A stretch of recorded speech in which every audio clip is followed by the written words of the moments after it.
Well, thank you for being here tonight. We really appreciate you taking time. Was it pouring here a little while ago? Yeah, well, it's pouring downtown, and I had to make a stop before I came, and I got soaking wet, and the umbrella soaking wet, the car soaking wet. So then we started coming out here, and it was like the sun was out. See, that's what happens when you live in the West, right? Paradise, absolutely. I want to take a minute to introduce the people who are here with me. First of all, I'm going to see who's walking in the door. No. First of all, we have your commissioner, Keith James. I feel like Cat Dealey, and so you think you can dance, right? We also have our new police chief, Vince DeMasi.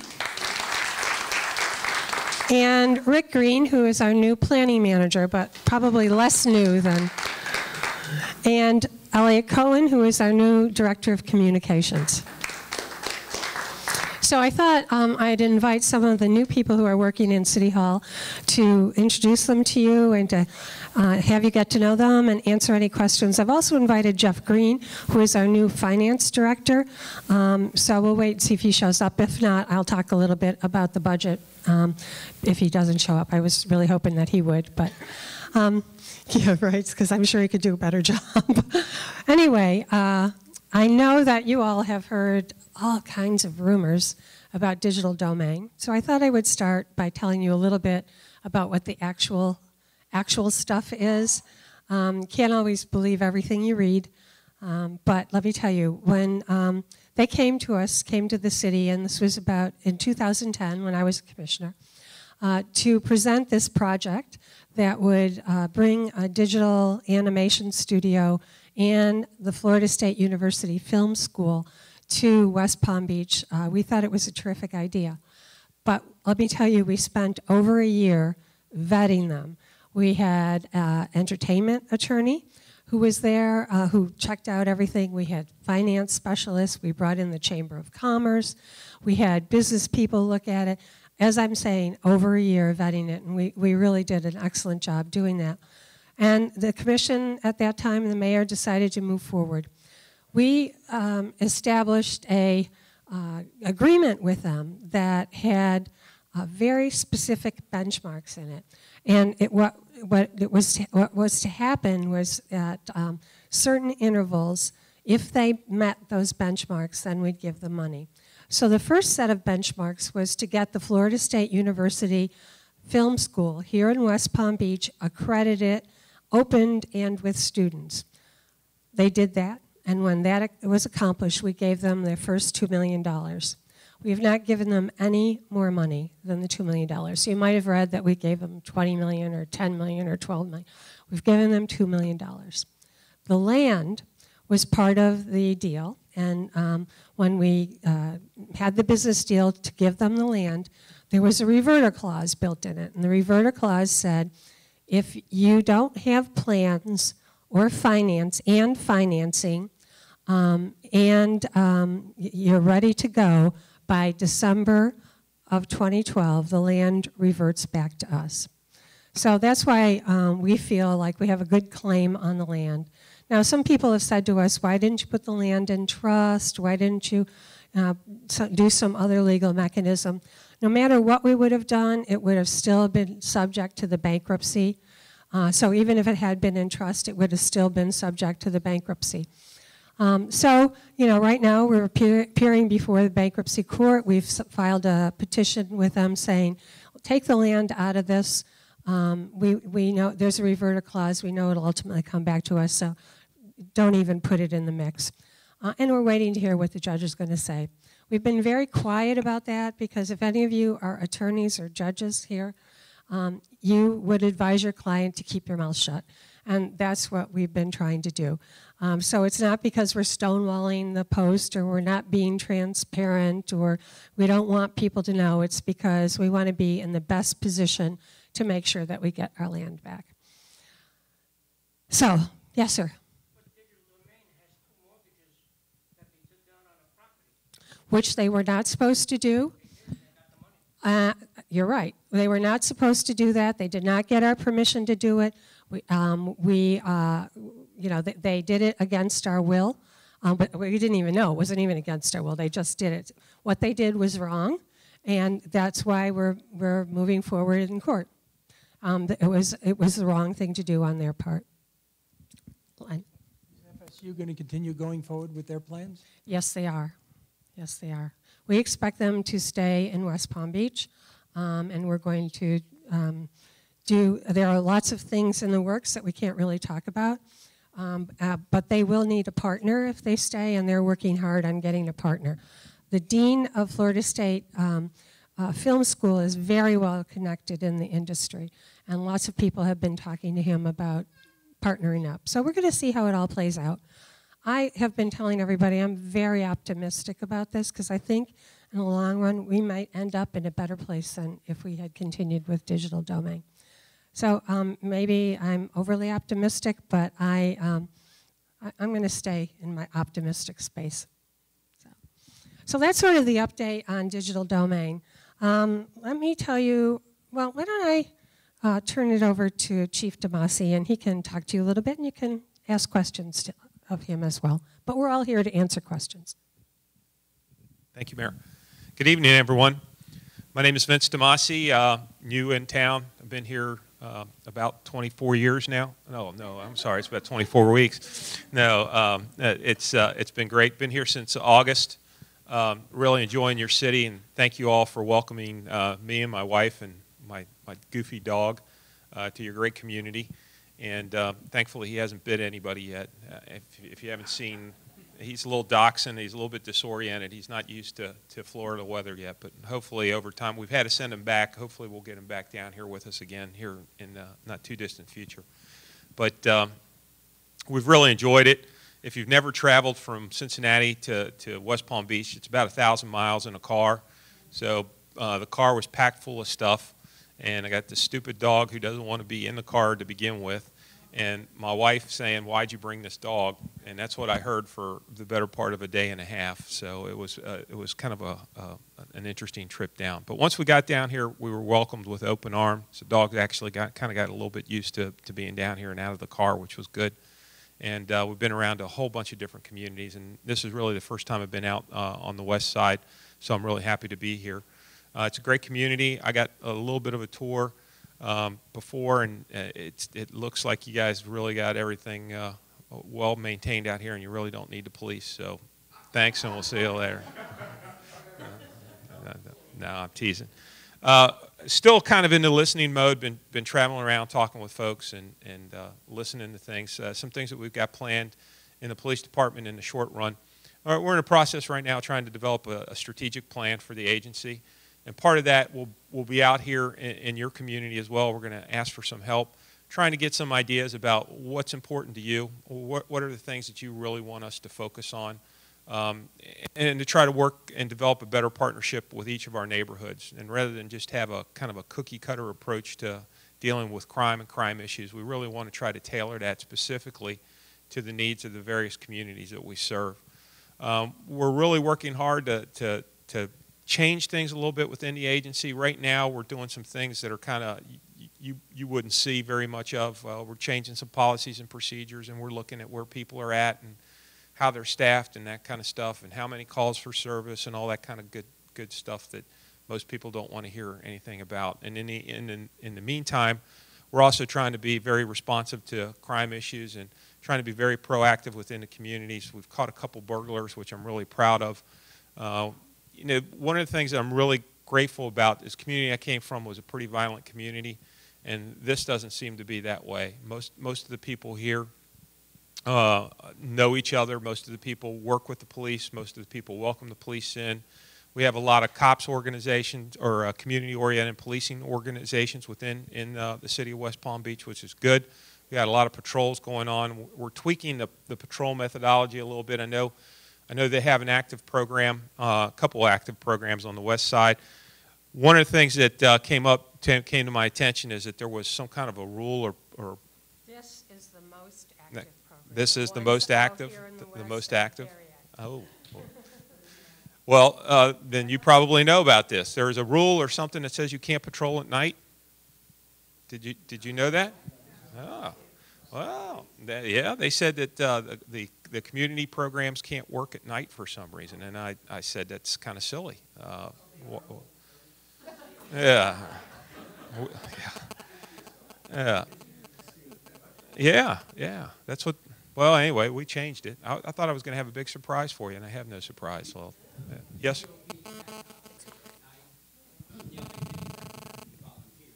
Oh, well, there you go. If you do come up with some volunteers, we're more than welcome to continue on the patrol, and we'll certainly support that effort.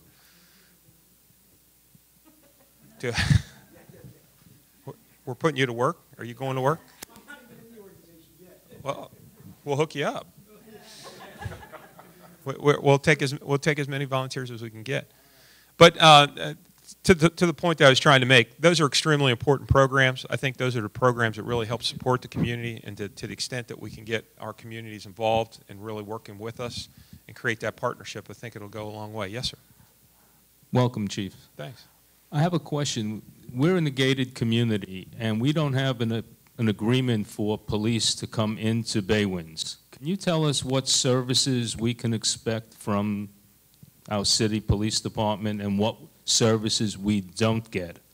Yeah, the agreement really deals with traffic issues more than anything else, and we can't come in unless you all would agree for us to do it, and we're more than happy to do it. We can't come in and say, set up a radar speeding. If speeding was an issue, we couldn't come in and do something like that, or reckless operation, or any of those kinds of things.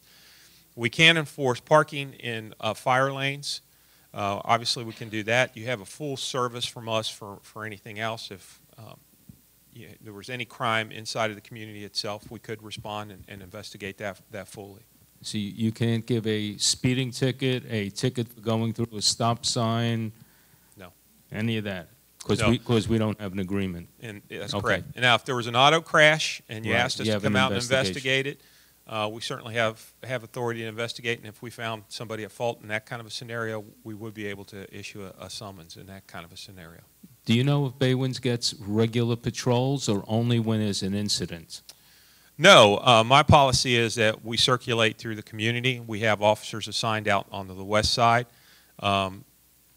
You should see our cars coming through your community, and if you're not, I need to know about it, and we'll make sure that happens. Okay. You see the officers?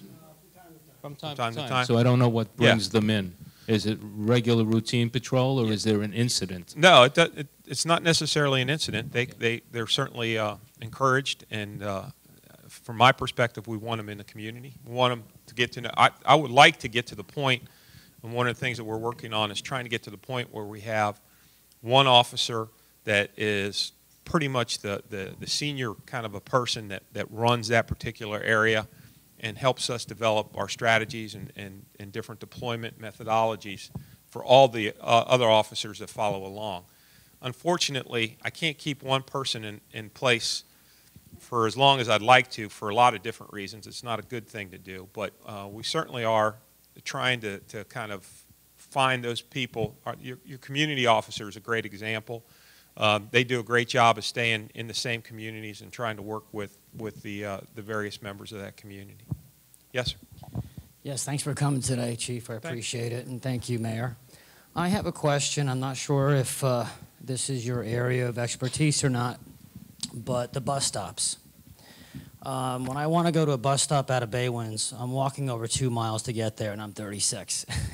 I appreciate myself losing weight to get there, but I was curious to see if someone could answer the question, if we can get a bus stop a little bit closer to Baywinds instead of going all the way down to Andros Isles or Skis Road, because I think a lot of people would benefit from that. Yeah, buses are outside of my jurisdiction. The mayor won't let me have anything that big. But we can find out for you. Well, that's really the county and Palmtran. So I would suggest that you talk to your county commissioner, who is Paulette Burdick. So you can just go to the Board of County Commissioners website, and you can email her or get her contact information there. But it's not regulated by the city. Yes, sir. I notice around election time, we get these signs all over the place. And I thought there was supposed to be some kind of ordinance or whatever that's supposed to prohibit that stuff. How do we get rid of it? I think there's an allowance for those signs 30 days before the election. However, they're supposed to be on private property. They're not supposed to be on public property, so they're not supposed to be in the swales or anything like that. If you see them, you call our code enforcement department, and we can pick them up. And we do pick them up. But there is some lenience when you get to be 30 days before the election. And is that right? That's one of those issues that we had a situation. I'll just describe it. We had some Jehovah's Witnesses that were actively working in a community, and some people called the police, were offended by it, whatever, and the police officer came. And one of the things that we've got to be careful about is when you're talking about freedom of speech, which are constitutional guarantees, freedom of religion, got to be really careful about what we do in public spaces. Private property, it's pretty much, we can do a lot of different things there, but public spaces, they have to have access to those things. Now, the signage in particular, as Mayor mentioned, there's specific ordinances that we can enforce, but those that are posted on someone's private property really fall within the jurisdiction of that particular, in this case, in the condo association or the property. If there's certain rules there, some of those are enforceable, but even then, it's kind of it's one of those things that we're supposed to be able to do as Americans. So take a look at Okeechobee and Jog, and look at that corner. And that's a prime corner. Yep. And some of it's West Palm and some of it's not. Like Century Village is not technically West Palm Beach, so we don't patrol that area. So there's the corner of Jog. There's Jog on the southeast corner is where there's always a lot of. Is that us or is that? Yeah. Jog in Okeechobee is not anywhere near Century Village. No, I'm talking about the southeast corner of Jog and Okeechobee. That's where there's always a lot of signs, and I think that's actually northwest corner. Oh, okay. I know I had my signs on the southeast. Chief, is there a phone number for code enforcement direct? Just call 822-2222, and I'll get to them. They have to respond within 48 hours. Okay. Yes, sir. What's the situation with the police communication vis-a-vis Open Sky versus P25? We're working through that. That's a major issue. We're trying to kind of.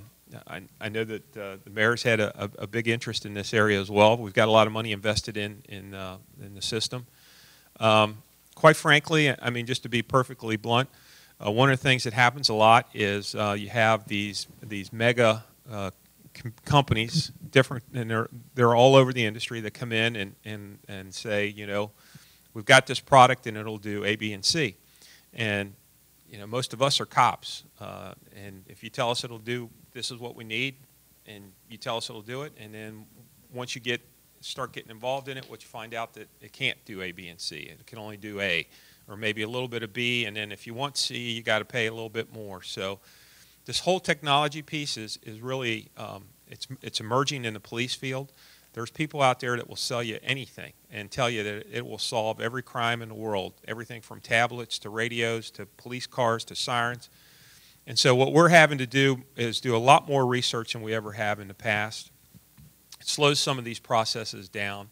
But a couple things that I know the mayor and I both are, and the commissioners as well, are all committed to, is that we have to have a very good public emergency radio system. It has to work. Our officers really don't care if it's 700 megahertz or 20,000 megahertz. All they care about is if they key that microphone and ask for help, that there's somebody on the other end that can help. The other thing that's critically important to us is the ability to really communicate with the Sheriff's Department, with the other suburban agencies. As you just mentioned, one of the things that's kind of unique here, where I came from, is a lot different. But here, you can drive down the street and be in and out of 3 or 4 different jurisdictions. And we've got to really be able to talk to one another and communicate. I know the whole city government is really committed to having a system that is user-friendly for not just West Palm Beach, but the entire region, trying to be a good regional partner. And so we're working towards those solutions. We have some people on board that can help us and really understand the industry a lot better than most of us do. The other issue that, and you all know this, with cell phones, you know, this is the greatest, latest thing in cell phones, and you buy it and get home, and all of a sudden, here's version 2 or version 3. And so it's really a very rapidly evolving kind of an industry, and what might work in this minute doesn't work 5 minutes later. And so we've hired some folks that are going to help us work through this process, and I think in the final result will be a very good one, and one where we have a very good radio system that everybody can use. We have a consulting company that we've hired. Their direction is to put together all the proposals for a P25 system. We know open sky is not going to work in our city. They're going to put together all the proposals for P25 and then present it to the commission, and the commission will make a decision. There are multiple vendors, there's the county, there's, you know, so we need somebody to sift through all of that technical information, tell us what we have, and then make some recommendations to the commission. Is there going to be a testing process that goes along with that to make sure that the P25 system works? Yeah, and we've already had some of that done, and we will continue to do that. Are you going to be doing that through the consortium? It depends on what direction we go in. So it depends on what the commission decides. And as I said, our consultants will you know, sift through all of the information. We've got Motorola, we've got Harris, we've got the county, we've got some other name that came up last week I didn't even hear of. And all these people want to be considered. So we need someone who really can understand this to sift through it and present it to the commission. That's where we are. One more question for the chief, and then we're going to move on to. In your staffing evaluations, Chief, what are your thoughts on maintaining, changing the patrols in grassy waters? Well, that's another thing that's really unique to this area as well. And you know, half of our city's in the water, which is was real interesting to me. And to know that I'm actually the commander of an airboat was really a big thrill. And they showed me the thing, and I'm thinking, whoa, what do I do with this thing? You know, like I said before, the mayor usually doesn't allow me to have anything really big or with big moving parts and fans in the back. At least we don't have a helicopter anymore. That's so true. That's good. Yeah. No, I think it's very important that we provide a full range of service, seriously. And wherever West Palm Beach has a need, we need to be there as well. And so we need to be able to respond both on land and on water in this situation. And, you know, we just had the flooding. And one of the things that was very interesting from my perspective, new guy in so to speak, was to see the team, the whole city team kind of coming together to try to work through these problems and try to alleviate some of the flooding issues that were very prevalent in this area. I understand that, you know, I believe it was August and September were two of the wettest months in the history, in the whole history of this area. So those presented a lot of challenges for us, and what normally wasn't you know, a wet grassy area all of a sudden became one, and there was a need for us to be able to get in there, and fire, police, and the whole range of city services kind of came together to work through and develop some workarounds where we were hamstrung by not being able to get in. So we're committed to patrolling in that methodology, if that's your question. I understood it.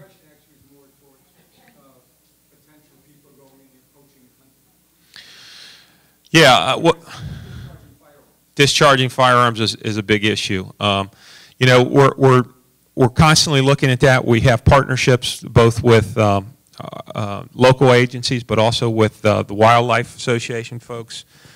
Forgive me, I'm still using Ohio terminology, I know, but you understand what I'm talking about.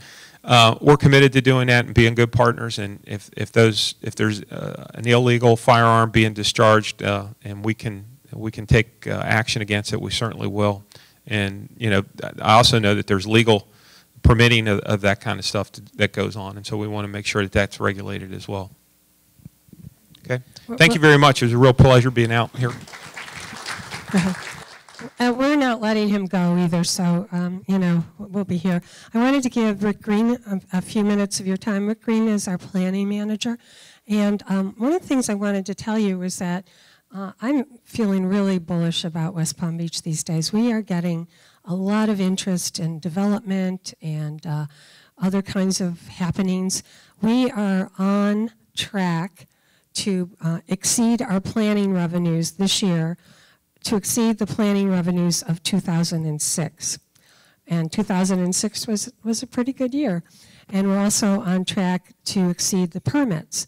So we're seeing a lot of interest in West Palm Beach and a lot of development happening. So I thought Rick might want to take a few minutes to tell you about some of the things that are happening.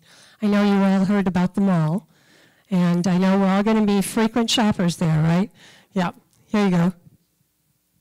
Thank you, Mayor, and you stole my thunder. That's what I was going to talk about at the outset. But as the Mayor mentioned, I just actually sent her an email late this afternoon. I don't even know if she read it yet. But last fiscal year, we ended up being over $60,000 in planning revenues this past fiscal year, which just ended September 30th. That's the most revenue we've seen in the last 7 years in the planning division. So we'd like to think that that's an indication that the market is starting to turn, starting to get better. Real quick, a little bit about myself. I actually worked for the city of West Palm Beach from 1983 to 1995, so worked under the first strong mayor, Nancy Graham. Went away, worked for DeVosta. I'm sure you've heard of them, built right next door, worked with them for over a decade. And in that 10 years I worked with them, I had the experience of building all over South Florida, from Orlando, Tampa, Sarasota, Naples, and then up and down the East Coast. And part of my job as a vice president with DeVosta was to get projects designed, get them approved by the city. So I saw a lot of the good things that cities did. I saw a lot of the bad things, but certainly I learned from a lot of the bad things. And I enjoyed discussing a return to West Palm Beach with the mayor. I've been back now over a year. And what we're trying to do with our staff is to be a more cooperative staff, learn from some of the bad things that I saw in the private sector, and make sure that we don't do them at West Palm Beach. So we're trying to be more responsive, get permits, get plans reviewed a lot quicker, be more efficient, and then try to turn the tide that we've seen over the last 5 years, where tax revenues have decreased from $80 million a year down to $40 million a year. So as you probably have heard the city say, we're doing more with less, but the good news is, based on what we're seeing on all the permits and applications coming in, we're hoping that the tide is starting to turn. I have a list of 71 projects we are working on today. If you like, I can go through each one, but I don't think you want to hear that. But I'll talk about some of the major projects and then be happy to answer any questions. But as the mayor mentioned, the mall is one of the bigger projects and something that we're very excited and glad to see. It's called Palm Beach Outlets. It's a group out of Boston, New England Development is doing the project.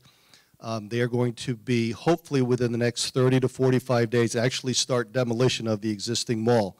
The JCPenney will not be demolished. They will be building a new JCPenney while they begin demolishing the rest of the mall. So they'll demolish everything but the JCPenney. They have already submitted plans for the outlet portion, which will be just under 500,000 square feet of outlet malls, roughly 80 to 100 stores. The good news is they have more people looking to occupy that space than they have space for, so they are picking and choosing the tenants. Contrary to what we've heard from some of the public and other developments we're dealing with, it's going to be a very high-end mall, so we're excited about that. In addition, they're going to have what they call a power center of approximately 10 stores that runs north along the north interchange. So in that portion, you'll see the newly built JCPenney. You could see a sporting goods store. We're hoping a grocery store is going to be in there as well. Toward the north end of the mall, of the site, will be a discount wholesale club. So it could be a Costco, a BJ's, something, a Sam's, something of that nature. The developer has not released the list of tenants yet, obviously, because they're still negotiating. But their plan right now is to start vertical construction sometime in January. And the outlet portion, which is the first 500,000 square feet of nearly 1.4 million square feet that's going to be built, will be the outlet portion. So we're working with them. They've resubmitted plans to us. Building permits have come in as well. So hopefully in January, we'll start to see the vertical construction after the demolition is completed. So we're working on that. The good news with the mall is it's having a lot of spin-off effects with other developments in and around the area. Immediately south on Executive Center Drive, there's a project called Meisner Lakes. It was approved in 2005. It's vacant land. Nothing's happened to it. They've come back in with a redesigned plan, reduced the number of units from 677 to 548. That was just approved by our planning board. It's going to the commission very shortly. Across the street from that is another residential project called Courtney Lakes. So They see all these people that are going to be coming into the mall. A total of 2,400 people are going to be hired during the construction and afterwards for the mall. So a tremendous economic impact to the city. In addition to the employment, it's going to generate about an additional $900,000 in tax revenue just to the city of West Palm Beach. So we see 2 additional residential developments south of the mall. You've got the mall itself. Northeast, if you're familiar with the lands of the President's Golf Course, there's a proposal right now where the owners of the North Golf Course are looking to build a spa and resort very similar to PGA National. They're looking at a 4-star hotel with the spa, some medical office, 100 single-family units that could be earmarked for rentals for people who don't want to stay in the 400-unit hotel.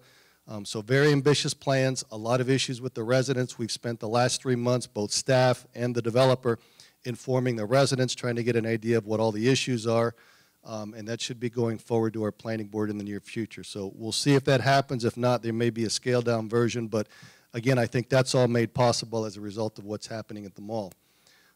Downtown, the mayor talked a little bit about what was happening with Digital Domain, but we've got a multitude of other projects downtown. All the projects that were planned and designed during the boom in 2004, 2005, 2006 that didn't move forward as a result of the crash after 2006. A lot of those projects now, because the market is starting to turn, particularly we're seeing on the residential side, are now coming back to the city. Many of those projects have deadlines as to when they have to start construction.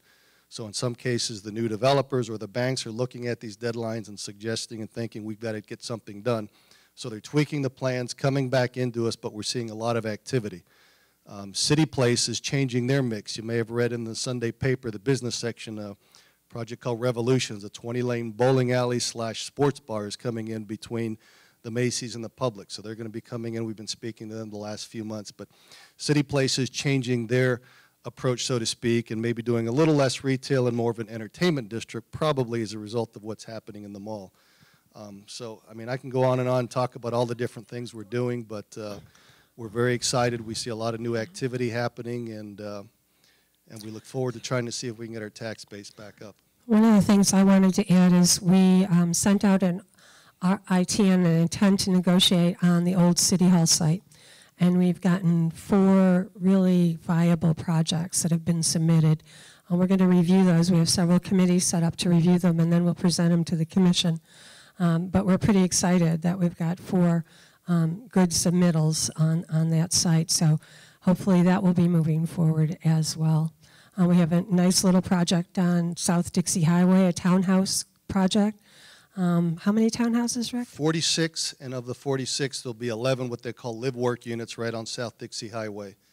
So we're excited. It's a vacant piece of property. We're seeing a lot of activity on South Dixie. The mayor has formed a committee, South Dixie Implementation Committee. We had the Urban Land Institute, which is a development planning engineering group, come in and actually look at the entire South Dixie corridor in January of this year.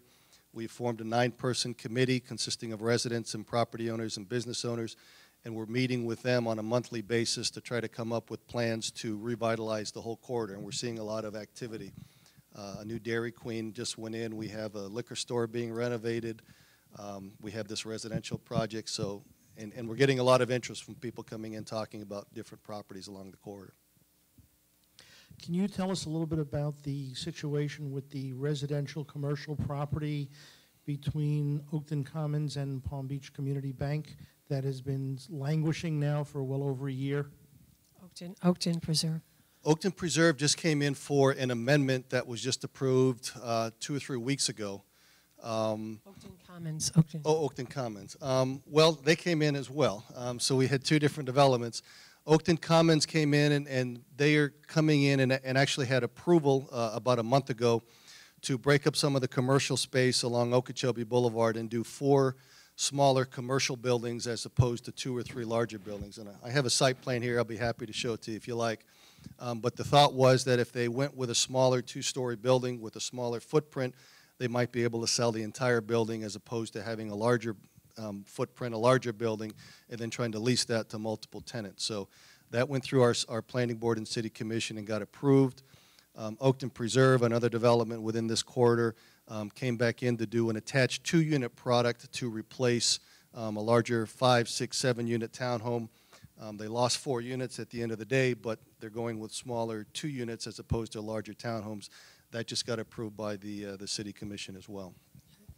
Question back there. Yes, I just had a question about the DMV. And again, this might be a different department, I understand, locally compared to the state and county. But I know they closed one recently that was close by. When I used to go there, it was very, very crowded. So to me, it would seem like it would be somewhat profitable, knowing you have to wait an hour, et cetera, which is not a big deal.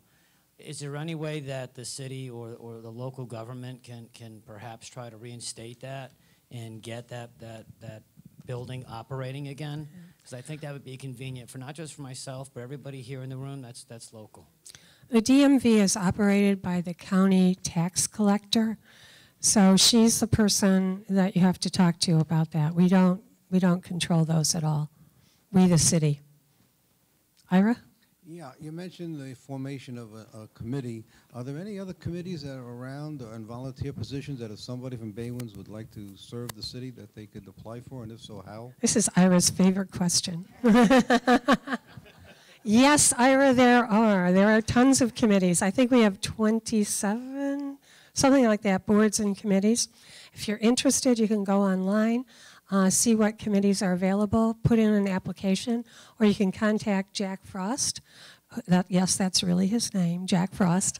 It's jfrost@wpb.org, and tell him you're interested. And we are always looking for volunteers. There's also a big volunteer page on our website, a link. We are looking for people to volunteer in the city and different departments. If you go to that link, it'll tell you which volunteer opportunities are available. Yeah, we'd love to have your help. I'm going to turn it over to Commissioner James now for a couple minutes and have him say hello. Thank you, Rick. And again, we'll be here. So.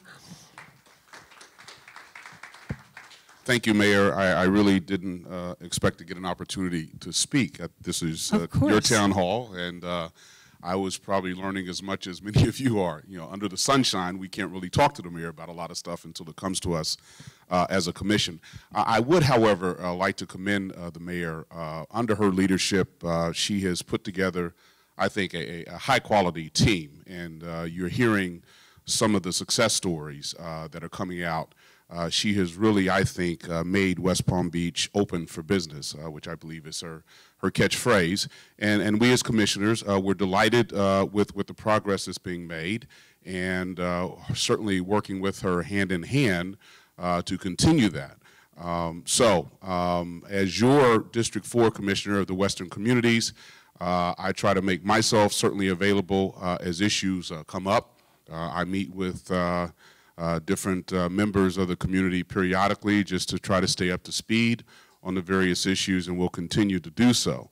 If you have any issues or questions, do not hesitate to contact me by email or by phone. My contact information is on the city's website.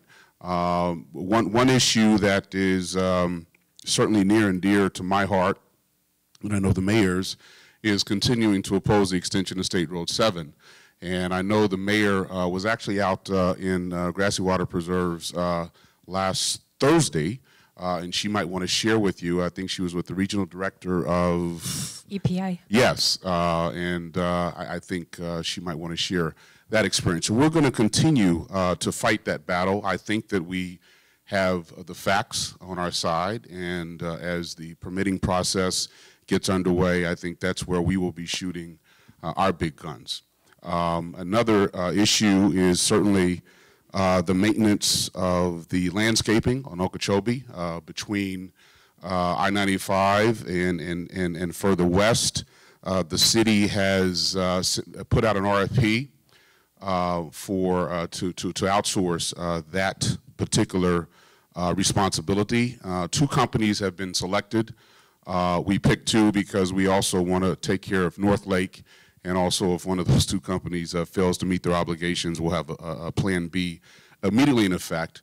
Those 2 companies come before the commission on October 15th at our October 15th meeting, and we're hoping we could put them to work on October 16th. During the season, the October to May timeframe, they will be out on the streets once a week, and during the off season, every other week. And so we hope that you notice a significant improvement in the maintenance and the mowing and the delittering of certainly Okeechobee, and if you happen to be on North Lake, the North Lake thoroughfare as well. So our ears are open. We certainly are sensitive to your concerns and your needs, and please, please do not hesitate to contact me if there's anything that I can assist you with. I'm happy to. Questions or? Yes. One of the long-range problems facing the city is the drinking water supply and the sewage treatment plant. I know there have been many discussions about certain things. Where is the city on resolving these issues? Well, we are certainly going through some of the, putting the finer touches on the long-term drought plan.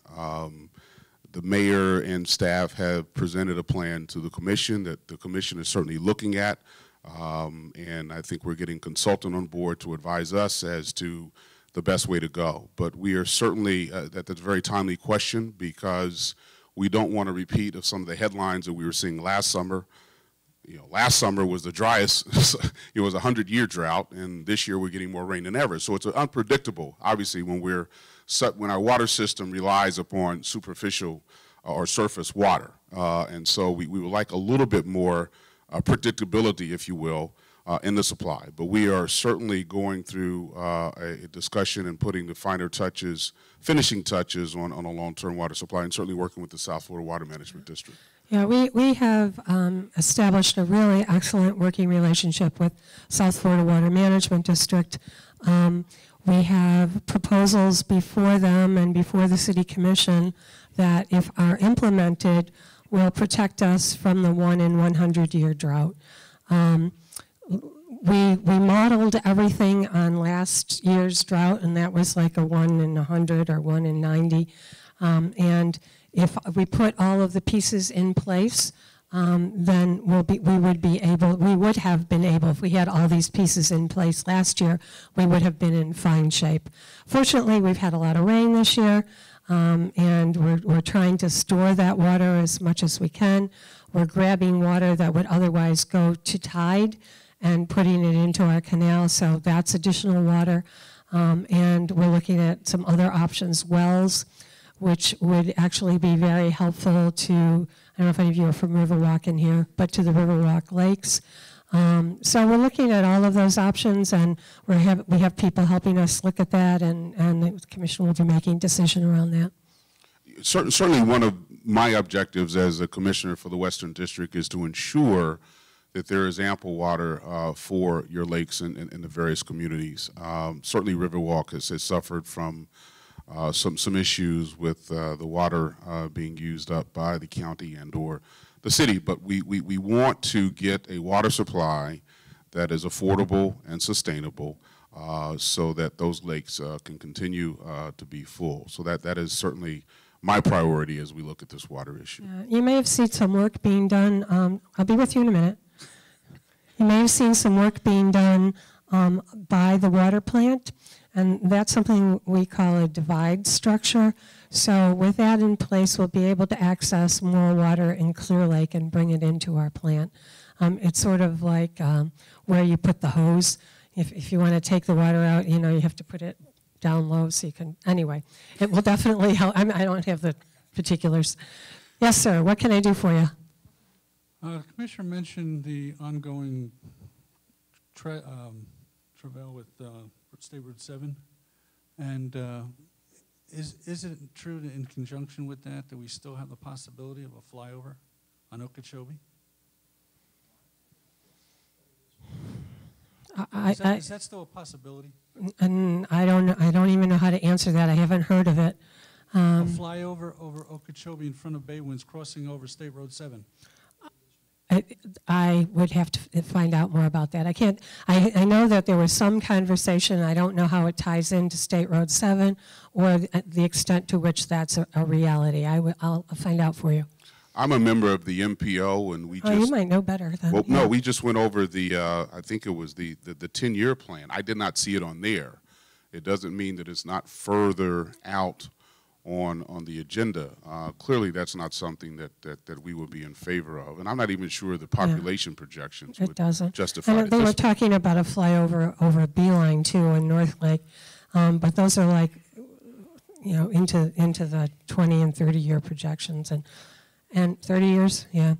And of course, that's not something. And the population, as Commissioner James said, is not growing the way it was predicted to grow.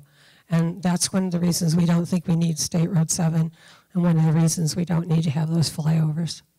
Mayor, do you want to talk a little bit about your airboat ride last weekend? Could I just ask Sure.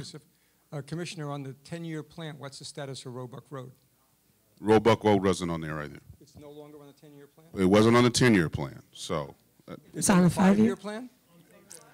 On paper only, but we are, you know, continuing to fight that as well, so.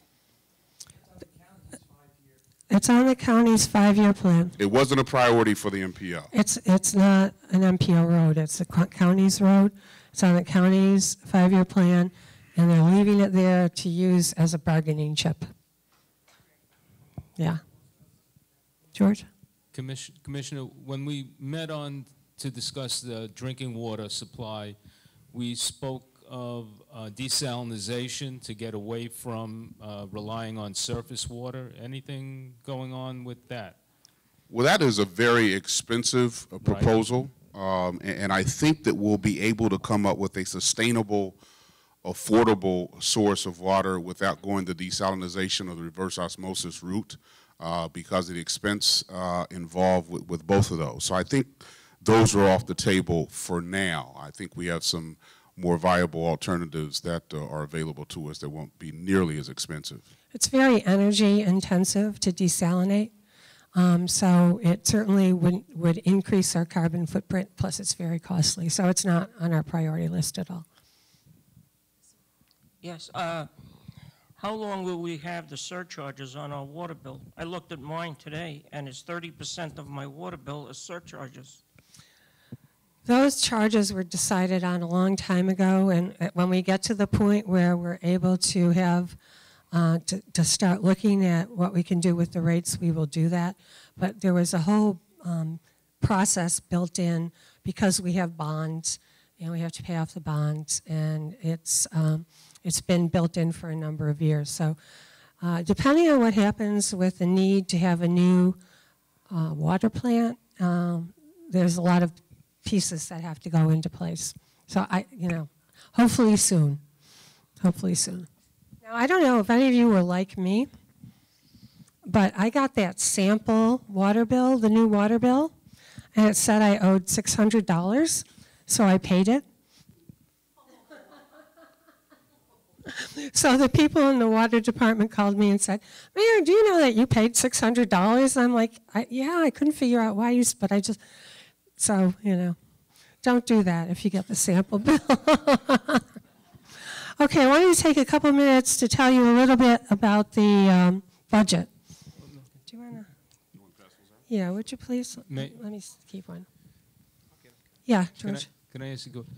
Mayor, a couple of weeks back during Tropical Storm Isaac, you and I tried. The vehicles were used in other parts of the city, and I know we're in a gated community, and therefore that creates problems. Well, let me services to gated communities. So can you address some of the services that we do get from the city in gated communities, and also how we address going forward a rare instance where we might need city services that are available, but the conflict here? Let me start with the vacuum truck. What I didn't know when I wrote you, and what I learned because I was coming out here today, was that vac truck is really for the drains? The drains. Yeah, I know. And it's to suck out the garbage that's in the drains, not to suck out the water. There's not enough room to take water. So actually it was to clean out the drains. I also asked about, well, as you know, those of you who are presidents of your HOA got a letter from us probably 6-8 months ago about roads and water lines and sewer I'm telling lines. you that we're responsible for water lines and sewer lines, and we'll continue to be that way. It's complicated in the gated communities because the Northern Improvement District is involved, and I believe here in Baywinds you are actually in charge of your own control structures and. No, it says Northern's pump station was down to control elevation after a couple of days. Okay. My understanding is that Northern met with the property manager and explained the issue with drainage. The property manager was going to have a contractor impact inspect the culverts. Right. Okay. It should be underlined that the drainage system is theirs, meaning yours. Right. Okay. And Northern and the city only manage the pump stations. Right. They draw down the water from the lakes and. So I know that we put together a meeting with Northern to take a look at that. Now, Right. if there was a hurricane, and where FEMA comes in is we passed an ordinance recently, not too long ago, that allows us to come into the gated communities under emergency conditions. So if it is an emergency, if there's a severe hurricane, we are allowed to come in and clean up, which is what we did in the 2004 hurricane, 2005. So we can do that. Okay. George, is your issue that they couldn't pump the lake down No. during Isaac? No. Okay. No, There's a the- reason why they couldn't yeah. do that. No,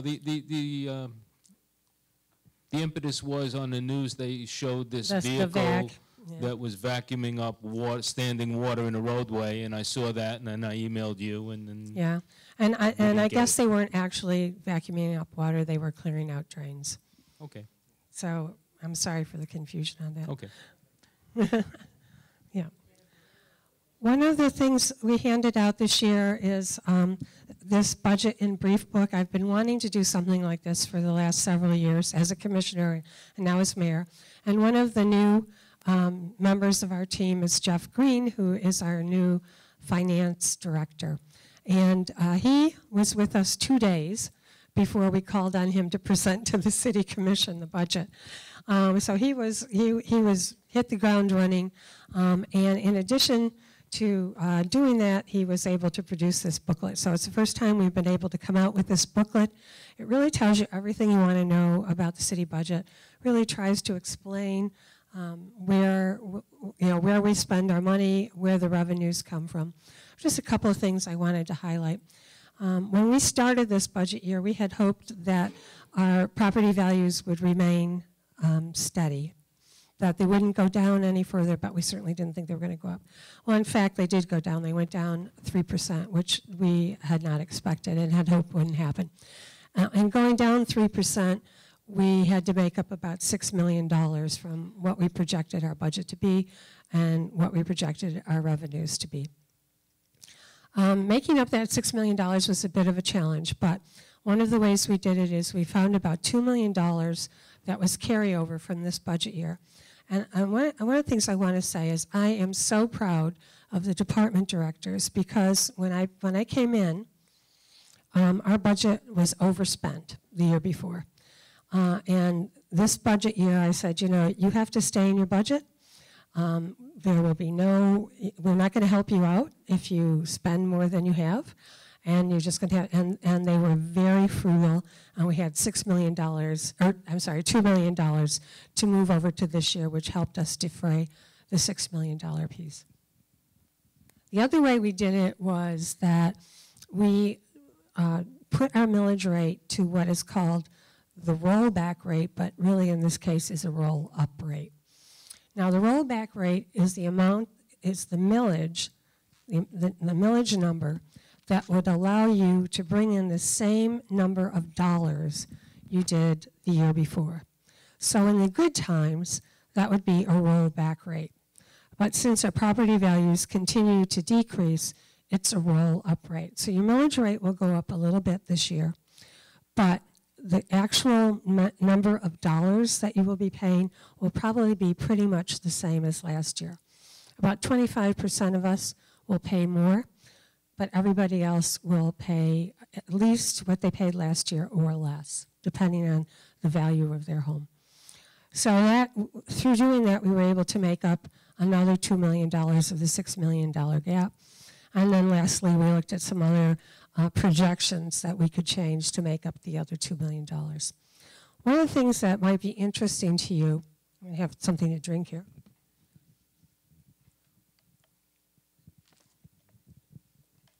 Our budget is about $169 million. $46 million of that comes from your tax dollars.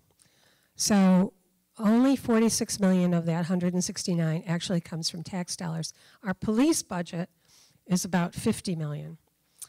So tax dollars don't even pay for our police budget. We have franchise fees and other sources of revenues that make up the rest of that money.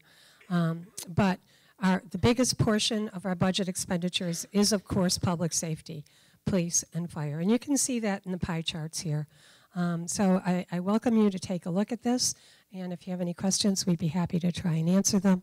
But I think you get a lot of good information from this. Our revenues, our expenditures. One of the things we did do this year is we added 2 additional code officers, because we heard a lot of complaints that there were not enough code citations, particularly in the eastern part of the city, where there was a lot of abandoned homes, things like that. We also have a new economic development director whose job is to get out there and bring jobs into our city, bring businesses into our city, keep the businesses that are here in our city so that we can increase that tax base. Our overall objective is to widen that tax base. So we're still here. If you have other questions, we'd be happy to try and answer them. Barry. Mayor, if I may just supplement what you said on the budget. 2 things. One is, she's very right. Jeff Green is a very fine CFO, and one of the ideas that he brought to the city, which the commission and the mayor both loved, is putting together a 5-year kind of plan, financial forecast. As part of that process, the commission and the mayor will be involved in workshops sooner in the budget process. We have to have a final budget adopted. Our fiscal year is October 1st to September 30th, and typically we get a draft of the budget probably, mid to late August to start really going through it with a fine-tooth comb. As Jeff Green is putting together this 5-year financial forecast, that will allow the commissioners and the mayor to sit down in workshops and really start going through the budget with a fine-tooth comb sooner, January, February, in the process, and that way we could devote the time and energy necessary to get the budget and come up with ideas to make the budget as efficient as possible. So that is something we're very encouraged about doing and looking forward to doing very early in this fiscal year. So I just wanted to... Thanks for reminding me of that. Thank you. Questions? Yes, Mayor, you Barry. referred to a meeting that you had with the EPA on the expansion of State Road 7. Right. Can you give us an idea of what's going on? Sure. We invited the regional director of EPA, who's stationed in Atlanta, to come down and take a look. Our main goal with her was to get her to agree to ask for an environmental impact statement. So we took her on an airboat ride, and we were out there looking at the birds and in the airboat on the water, and we showed her right over there will be a 4-lane highway. So I think she was pretty shocked by it, and hopefully she will move forward with that request. We have gotten 2 reports from Fish and Wildlife and Army Corps. The Army Corps report basically said, this is never going to get permitted. Why are you even doing this? We told you 5 years ago it was a bad idea. Very strong statements by both Fish and Army Corps.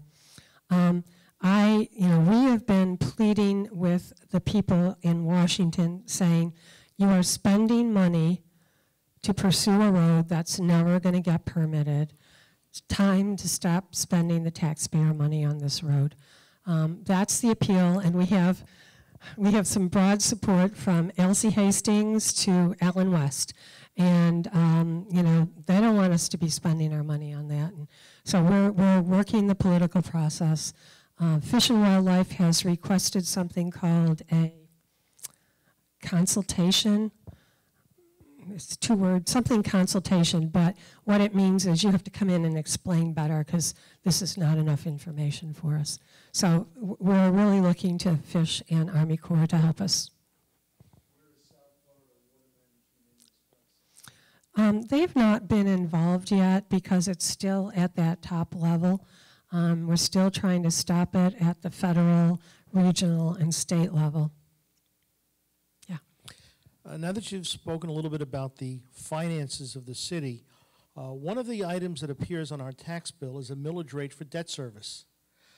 With the low interest rate environment that we've had for several years now, has the city done any refinancing of its bondings to lower the debt service costs to the community? We have, absolutely.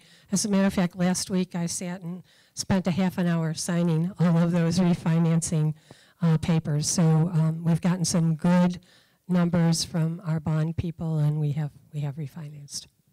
Yep. What else? Oh man. Well, you know, we have our rates this year. We'll re-examine them through that process, that planning process that we have, and see what we can do for next year.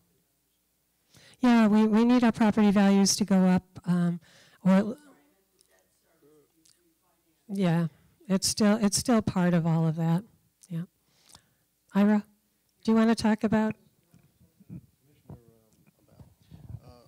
This year, and especially in Baywinds, you have a ballot that's going to be gigantic. It'll take a long time for people to have to read it. Do you happen to have any forms that you give out for people to get absentee ballots so they don't have to go online, they can vote from home? As a matter of fact, I do, Ira. You must have pitched softball when you were young. Ira's absolutely right. The ballot is very long, and I would encourage as many of you as possible to vote absentee. There are some absentee ballot forms that I have here. We'll put them on that table there. And please, or you could go online, I think, to the Supervisor of Elections website and request an absentee ballot as well. So if any... 626-2600, someone says. That's the number. So if that is something you're interested in doing, there will be forms available to you, coincidentally. Thank you, Ira. George sent me an email and asked about the amendments, the questions, the amendments on the ballot, and there are many amendments on the ballot. I did a little research, and I found that the League of Women Voters, as well as other organizations, have recommended that we vote no on all the ballots, all the amendments. I would echo that, particularly Amendment 4, because it's going to impact the amount of tax dollar that comes into the city, and that will only be a problem for all of us. So League of Women Voters is recommending no on all amendments, and I would substantiate that. I would agree with that. What else? Well, thank you so much for being here. We're really happy to be here. We'll stick around a few minutes if you have questions, and I appreciate you taking time on this rainy afternoon. Mayor, if I could just say, as the Commissioner for District 4, it is certainly helpful to have my predecessor as the mayor. It is very rare, I don't know if it's ever happened, when I have an issue that affects this district, I go to the mayor where she doesn't understand it, she's not sensitive to it. So you as District 4 residents are very fortunate to have a mayor who used to be your commissioner, and I'm honored to be following in her footsteps. So thank you, Mayor. Thank you. So I get to say a few good words about my commission. You know, we've got 5 great commissioners this year, and they are so committed to doing the right thing for the city, and that's what's really important. So thank you, Commissioner James. Thank you, Chief Tomasi. Thank you, Mr. Green, and we appreciate you being here. Thank you.